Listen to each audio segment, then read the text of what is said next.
Hi, y'all. Jerome and I were talking, and I thought it would be kind of fun to do some video updates as we get close to the end with the pregnancy, with all of our family and friends spread throughout the Midwest, from the East Coast to the West Coast of the United States. We have some family members who are abroad, that sort of thing.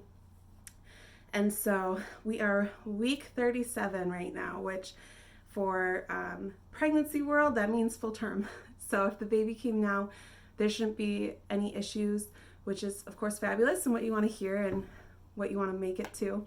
I have started my weekly appointments at my doctor's, and that started last week with 36 weeks. And so with that comes cervical checks every single week too. And that's just kind of to see how your body is progressing, if anything's happening, that sort of thing. So when I went last week for my 36 week, I didn't really know what to expect for my body, if it was progressing towards good things or not. And surprisingly, it was. I was a little surprised. I was a centimeter dilated last week and 50% effaced or thinned out. And my doctor said my cervix was softening up nicely. She was very pleased, which is good. I did personally kind of was like, oh my gosh, this is happening. This is going to happen sooner rather than later at this point. And so I had been walking like 60 minutes a couple times a week at least on our treadmill that we have here. And so I didn't walk at all between last Thursday and this week because I was like, I don't want to kickstart anything.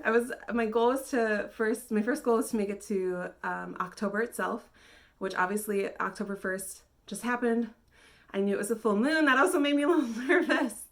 And so I made it to the beginning of October. So I'm like, okay, next goal for me is like maybe double digits if we can make it there.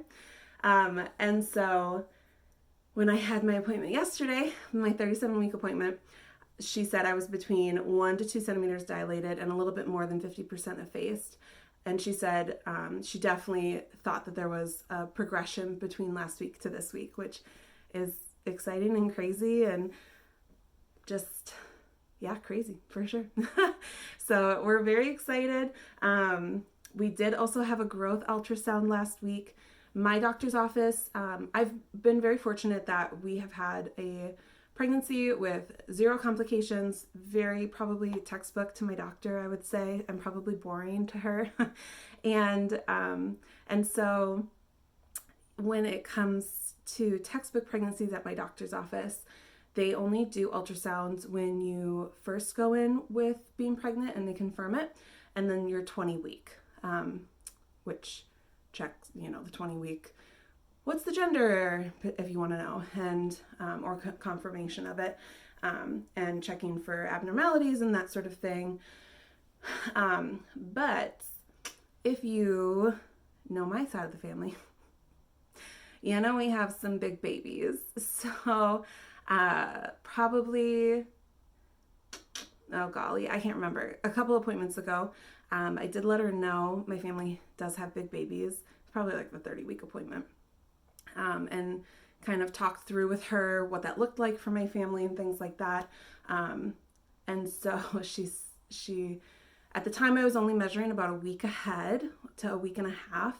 And when they do measurements, for those of you who don't have any kids, or haven't been pregnant, that sort of thing, when you go to the doctor, once you hit like roughly 30 weeks, 28 weeks, something like that, they do start doing things called fundal measurements.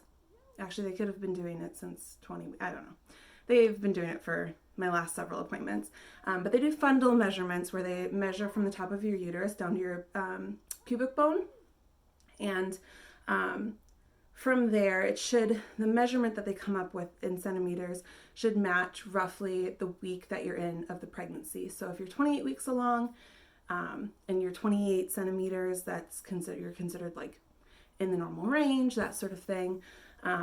Like ultrasounds, fundal measurements, there's always room for error with those. And so my fundal measurements have only ever been measuring about a centimeter to a centimeter and a half ahead. My appointments also, like I said, happen on Thursdays, but I turn over a new week on Mondays.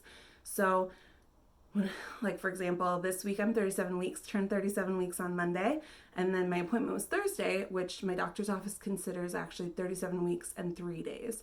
So I'm kind of like halfway through a week almost each pregnancy when I go in. So, you know, a centimeter to me, a centimeter and a half, I'm like, that's not bad. That's not too far ahead. And that's what I had been measuring. So she was like, you know, like we'll keep an eye on it and just maybe do a growth ultrasound around 36 weeks if, you know, since that's a concern. And then my 34-week appointment, which was my last like 2-week appointment before I started the every week. So I went 34 weeks, did not go 35, went 36. My 34-week appointment, I measured 3 centimeters ahead, so like roughly 3 weeks. So she's like, we'll go ahead and do that growth ultrasound. And, you know, probably didn't need one, but it's always fun to see your baby. And so Jerome got to come with for that. He's only gotten to come with for our very first appointment. And then our 20-week ultrasound and now that one. So he hasn't been able to go to any of the other appointments because of COVID policies. And I'm just grateful he's able to go at least to the ultrasounds. And so we got to see a little squirt one last time before he's actually here, which is crazy to say. But when they measured him at the growth ultrasound, he was measuring 7 pounds, which is about a pound heavier than where most babies are at 36 weeks.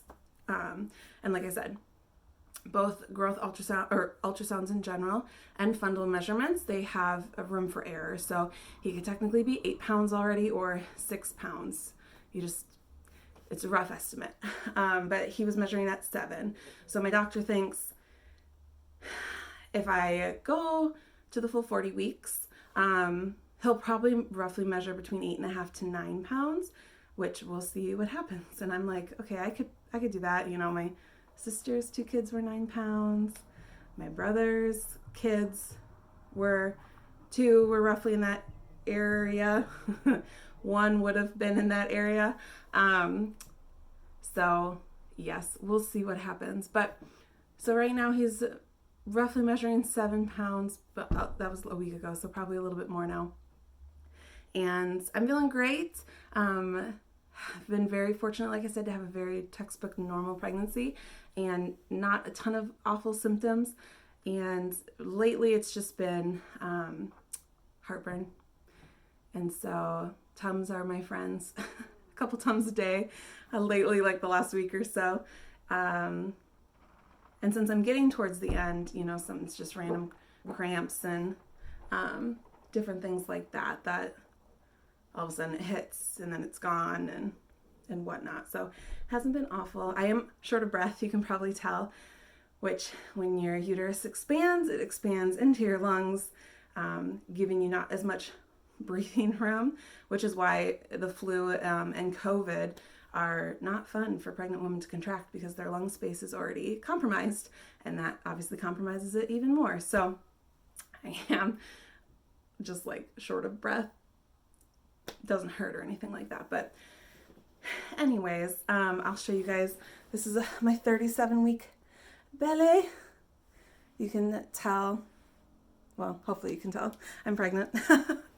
And so we'll see what happens. But yeah, I mean, I'm moving in the right direction. I'll let you guys know how my 38-week appointment goes next week. And I hope everybody's staying safe and healthy, and love all of you guys. I'll talk to you guys later.